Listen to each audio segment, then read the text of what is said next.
Welcome to the 147th edition of Make Pro Wrestling Majestic again. I am Tiger Height. And I'm Peter Gallery. So let's get right into it because we kind of have a different show here with all of this news and everything going on. Yep. But let's get into some drama. And I want to talk about this because I think it was stupid and unnecessary. When Becky Lynch won the Battle Royal, people were losing their minds regarding this decision, saying that, oh, she's playing her Hulk Hogan card, you know, blah, blah, blah. A, that didn't happen, 100%. Right. And B, I don't think you realize how much of a total shift in plans WWE had to do because of the Rhea Ripley injury. Right. They were going to continue the rivalry with Rhea and Liv. Yep. And then Liv would have most likely taken the title off. Right. Could they have put the title on Liv Morgan in the first place? They need to build her up. Yeah, they need to build Liv up. She has never been in a position like this. Right. So shove it. Well, she has. She was SmackDown Women's Champion. Well, yeah. But that was, once again, something that people did not like. Right. So putting this still fairly new title on an established star like Becky Lynch was the right call. Yes.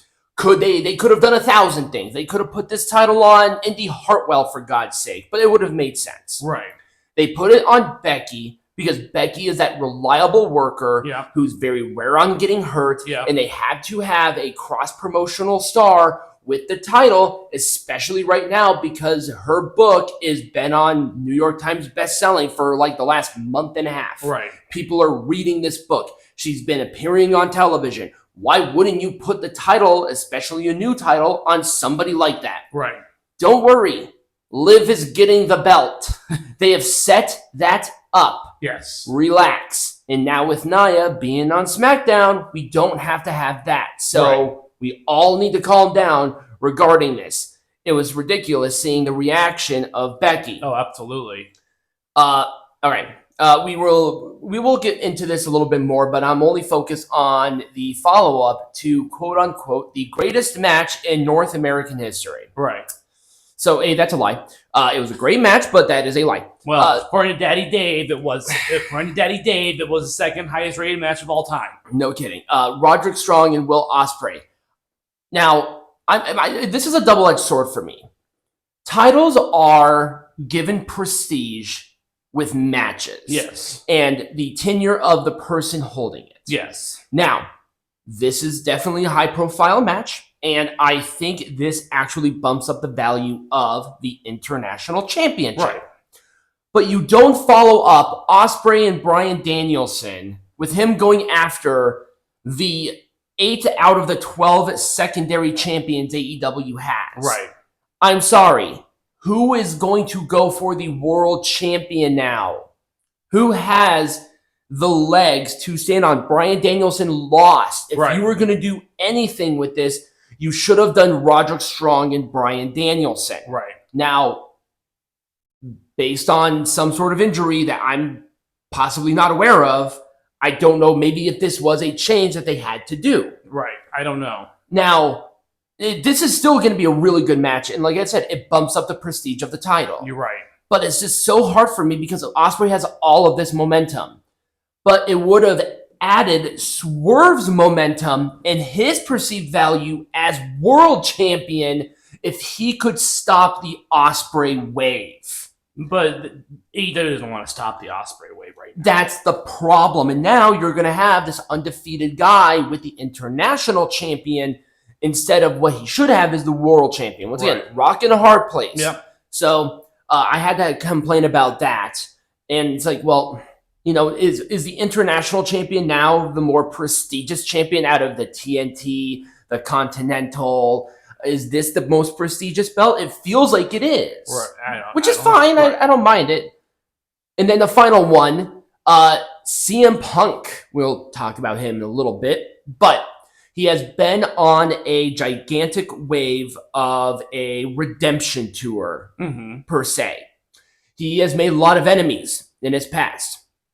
And Sami Zayn came out and said that he and CM Punk buried the hatchet. Right. Water under the bridge. They're professionals and they're going to work together. But this isn't the only person that CM Punk has done this with. No. He's done this with Triple H. He's done this with Kevin Owens. He's done this with Seth Rollins. And they've all come out and said, we talked. Right. We came to an understanding and we're going to move forward. Right. But this is the drastic difference of professional adults understanding that we need to cooperate. And in a sport like professional wrestling, where you are legitimately giving your opponent your body in a choreographed, simulated fight, trust is invaluable. Right. And CM Punk, being the man he is and trying to do this and really going forward with his life and saying, we're not going to have any bad blood. I want redemption. I want to prove myself and I want to start fresh and clean is awesome. It makes the locker room more trusting. Yes. It makes them more accountable. Yes. And I think there is a drastic difference on this perception between multiple locker rooms. TNA doesn't have to worry about this. They don't have this problem. Right. Where are all the fights coming out of? Other than maybe Lacey Evans, who apparently fought like a bunch of people. Right. And then Charlotte Flair and Becky Lynch had a scuffle. And I'm sure that they would work together again. Yeah. But it's all coming out of AEW. Right everything, now it is. Right everything now it is. In 2024, it's all coming out of AEW. So what is that saying about locker room culture, about toxicity? There's such a drastic difference. So these are what I wanted to point out. I did have one.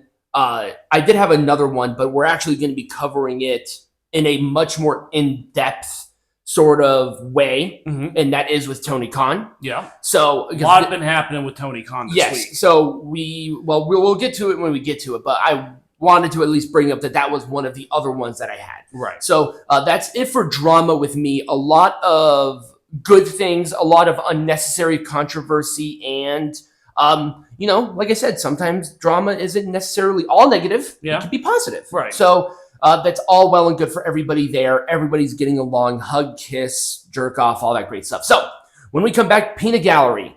We gotta talk about some stuff. There is a lot of news. There so is. Without further ado, let's get into it.